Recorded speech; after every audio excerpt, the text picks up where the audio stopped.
ቅዱስ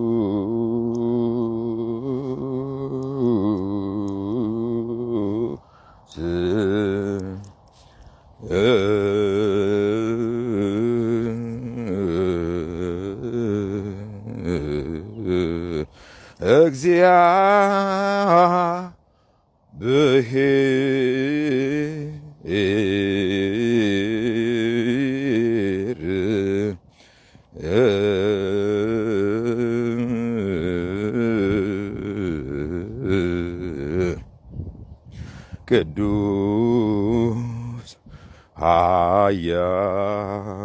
ኃያል ቅዱስ ሕያው ዘኢይመውት ዘተወልደ ማርያም ቅድስት ድንግል ተሳለነ እግዚኦ ቅዱስ እግዚአብሔር ቅዱስ ኃያል ቅዱስ ሕያው ዘኢይመውት ዘተጠምቀ ዮርዳኖስ ዘተሰቅለ ዲበ ዕፀ መስቀል ተሳለነ እግዚኦ። ኦኬ ጠፋብኝ። እንዴት ዘተጠምቀ በዮርዳኖስ ዘተሰቅለ ዲበ ዕፀ መስቀል ተሳለነ እግዚኦ ቅዱስ እግዚአብሔር ቅዱስ ኃያል ቅዱስ ሕያው ዘኢይመውት ዘተንሥአ እሙታን አመ ሣልስት ዕለት ዐርገ በሰማያት ውስተ ሰማያት ወነበረ በየማነ አቡሁ ዳግመ ይመጽእ በሰብዓት ይኰንን ሕያዋነ ወሙታነ ተሳለነ። ይሄ እንግዲህ በቤተ ክርስቲያናችን በየቀኑ በአድባራቱ ከልጅነት ጀምሮ ስንሰማው ያደግነው ቃል እግዚአብሔር ነው። አንዳንድ ጊዜ እኛ ቤተ ክርስቲያን ውስጥ አብዛኛው ነገር በግዕዝ ስለሚባል ይሄ ወንጌል አይሰበክም የሚል በጣም የተሳሳተ አመለካከት አለ። አይ ቲንክ እኔ ከዚህ በላይ ወንጌል አለ እንደ ቅዱስ እግዚአብሔር ቅዱስ ኃያል እግዚአብሔር ኃያል ቅዱስ ነው። ዘኢይመውት የማይሞት ነው። ዘተወልደ ማርያም ከቅድስት ድንግል ማርያም ተወለደ። በዮርዳኖስ ወንዝ ተጠመቀ። በመስቀል ወተሰቅለ ዲበ ዕፀ መስቀል በዕፀ መስቀሉ ላይ ተሰቀለ። ዘተንሥአ እሙታን አመ ሣልስት ዕለት በሦስተኛውም ቀን ከሙታን ተለይቶ ተነሳ። አሚን ይሄ አይደለም እንደ ወንጌል። ይሄ this is what we say every morning actually every day sometimes 2-3 times a day አሚን ካህኑ ይላል፣ ህዝቡ ይቀበላል።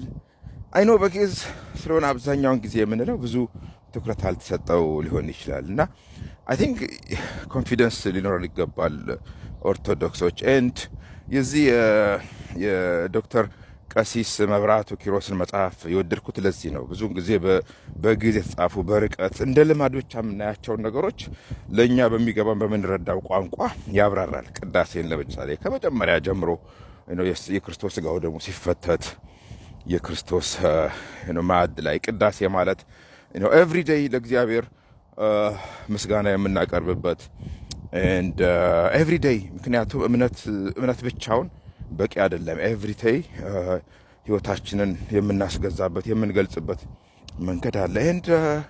አይ ቲንክ ይሄን ሪች የሆነ በጣም በጣም ከሚገባው በላይ ሪች እና ፋሲኔቲንግ የሆነ ትራዲሽን፣ ካልቸር፣ ኤቲኬት በደንብ ለህዝብ በሚረዳው መልኩ እየተረጎሙ አቅርቦ ኤክሰርሳይዝ ማድረግ ይገባል። የዚህ የእምነት ጉዳይ አይ ቲንክ ብዙ የእምነት ሰው አይደለሁኝም። ኦፍኮርስ እናትና አባቴ ክርስቲያኖች ነበሩ። ስለዚህ ክርስቲያን ፋሚሊ ውስጥ ተወለድኩኝ። ሞስት ላይክሊ ሙስሊም ፋሚሊ ውስጥ በወለድ ኖሮ ሙስሊም ልሆን ይችል ነበረ። የሆነ ህንድ ሀገር ፓርሚንደር ዳሊዋል የሚባል ሰውዬ ወልደው ቢሆን ኖሮ ሞስት ላይክሊ ሂንዲ የመሆን ቻንሴ በጣም ሰፊ ነበረ። ሌላም ቦታ ብወለድ ኖሮ ሜቢ በዋቄፈና ላምን የምችልበት ዋቄፈቻ ዋቄፈና አይ ቲንክ በተወሰነ መልኩ እምነት ችሎታም አይደለም ራይት መወረድ መታደልም ነው። ይሄ በእውቀት በችሎታ በምርምር የተገኘ ነገር ተደርጎም የሚወሰድ መሆን የለበትም። በጣም በጣም ቢጠና በቅርበት ቢታይ እኮ በጣም ብዙ ደስ የሚሉ ቃለ እግዚአብሔር አለ በእኛ ቤተ ክርስቲያን ውስጥ። ስለ ራስ ቤተ ክርስቲያን ስለ ራስ ድህነት መስበክ አንድ ነገር ነው። ብዙ አንዳንድ ሰዎች ጋር ማስተውለው ግን ስለ ሌሎች ስለ ራሳቸው ድህነት በመስበክ ከዛ የበለጠ ወንጌል የለም፣ ከዛ የተሻለ ወንጌል የለም። ግን ስለ ሌሎች ኃጢአት፣ ስለ ሌሎች አለመዳን፣ ስለ ሌሎች ኩነኔ አይ ቲንክ ይሄ ሮንግ ነው በጣም። ይሄ ክርስቶስ ራሱ የሚፈቅደው ነገር አይመስለኝም። አይ ቲንክ የራሳችንን በደንብ አጥብቀን ይዘን አውቀ ነው ቢቻል አውቀ ነው ቢሆን ቆንጆ ነው። ቅዳሴ ሳስብ ኦልዌይስ እምቅድመ ዓለም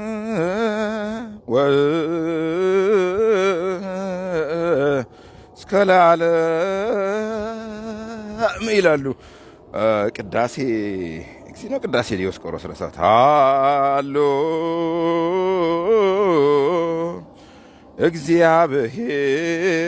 እግዚአብሔር በትስልስቱ ቅደም ተከተሉን አሳስቸው ከሆነ ይቅርታ።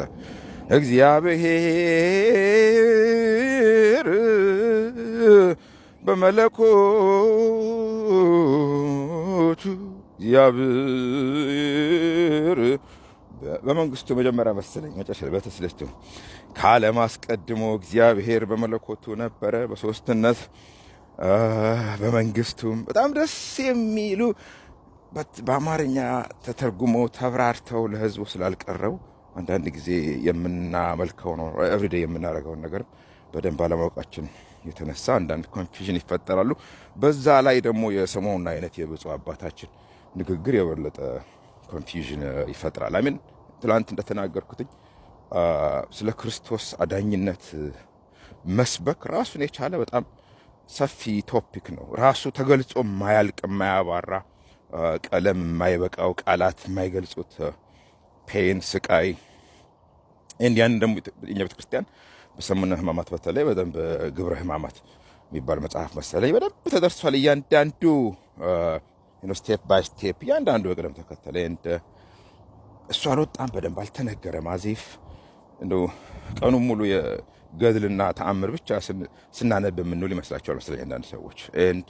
ብፁዕ አባታችን የክርስቶስን አዳኝነት አጉልተው መስበክ መናገር ይቻሉ። ያለ ማጉላት ግን የግድ ስለ እመቤታችን ወይ ስለ ቅዱሳን ወይ ስለ ሰማዕታት ስለ ጻድቃን አይ ቲንክ እመቤታችን መነሳት ካለባትም ከክርስቶስ ጋር በተያያዘ እኮ በጣም ብዙ ፖዚቲቭ ይሄ አማላጅ ነች ቤዛ ነች ምናምን የሚለውን ብንተው እንኳን እንደ እናት ላይክ እናቶቻችን በዚህ በዓለም ስንኖር ስንመላለስ ክርስቶስም እንደ ሰው ተመላለሰ አይደል? በዚህ ምድር እንደ ሰው ሲመላለስ ጡት ጠብተዋል። እናታችን ገላውን አጥባዋለች፣ አሳድገዋለች፣ ተቆጥተዋለች፣ ሜቢ ገዝተዋለች። አይደል? አይ ቲንክ እንደ ሰው ከተመላለሰ እንደዛ መሰለኝ። ኤንድ አዝ እናት አዝ አን ኦርዲናሪ እንደ ማንኛውም እናት እንደ ሬጉላር እናት ያደረገቻቸውን በሱ ህይወት ውስጥ ሮል የተጫወተችውን ማንሳት ይችል ነበር ብፁዕ አባታችን። የግድ ማጣጣል ቤዛ አይደለችም፣ ቤዛ እሱ ብቻ ነው። አሜን። የክርስቶስን ቤዛ መሆን መስበክ የግድ ሌሎችን አምጥቶ ጎትቶ ቶፒክ ውስጥ አስገብቶ ለማጣጣል ዲስሚስ ለማድረግ ትላንት እንደተናገርኩትኝ ኦፖርቹኒቲ ወይ መንገድ መሆን የለበትም። ኤንድ አጌን ጥርጣሬዎች፣ ጥያቄዎች የሉም ማለት አይደለም። ሁላችንም ከልጅነት ጀምሮ ወደፊት እሄድባቸዋለሁ እንዳልኳቸው በዚህ ጉዳይ መመላለስ አይቀርም። ኤንድ ጥያቄዎች አሉን፣ ብዙ ያልተመለሱ ጥያቄዎች። አይ ሪመምበር በ1980ዎች ውስጥ ደረጀ ጎሹ ነፍሱን ይማረውና የቤተ ክርስቲያን አገልጋይ በነበረ ሰዓት አርሲ ነገሌ ጠይቀው ነበር አንዳንድ ጥያቄዎች ስቲል እስካሁን ያልተመለሱልኝ፣ ግን ኢትስ ኦኬ ብዙም አይ ካን ሊቭ ዊዝ ኢት መኖር እችላለሁ። እነዚህ ጥያቄዎች ባይመለሱም አም ኦኬ ሃፒ ነኝ ባለኝ በማቀው በማመልከው በምከተለው ነገር ብዬ የተውኳቸው ነገሮች አሉ። እነ ደረጀ በኋላ ላይ ወጡ ከቤተ ክርስቲያን አይ ቲንክ አማኑኤል ህብረት የሚባል አቋቋሙ መሰለኝ። ኤንድ ያ ሰው ጥያቄዎች አሉ ለማለት ያህል ነው። ጥያቄዎች አሉ፣ ጥርጣሬዎች አሉ ያልተመለሱ። ቢቻል አባቶችን መጠየቅ አለበለዚያ በጸሎት እግዚአብሔርን መጠየቅ እንዲመልስ። አንዳንዶቹ መኖር ከነ ጥያቄዎቹ መኖር የምንችልባቸው ከሆኑ ጀስት መኖር ጊዜ ፈታቸዋል። በጣም ደግሞ ገፍተው በፍጹም አይ ካን ኖት ሊቭ ዊዝ ዲስ ኤኒሞር ደግሞ ካላችን ጥለው መውጣት ነው እንጂ የግድ ውስጥ ሆኖ ሽብር፣ ጭቅጭቅ፣ ንዝንዝ አይ ቲንክ ቀውስ መፍጠር ትክክል አይደለም፣ ተገቢም አይመስለኝም። በተለይ ደግሞ እንዲህ አይነቱ ነገር ከብፁዓን አባቶች ሲመጣ ትንሽ ህዝቡም ግራ ይገባዋል። ብፁዓን አባቶችን በመዘርጠጥ በመናገር በመስደብ እኔ አላምንም። ስቲል ተቀብተዋል ብለን ስለምናምን አንዴ ደግሞ መዘርጠጥ ከጀመርን ማቆሚያ የለውም።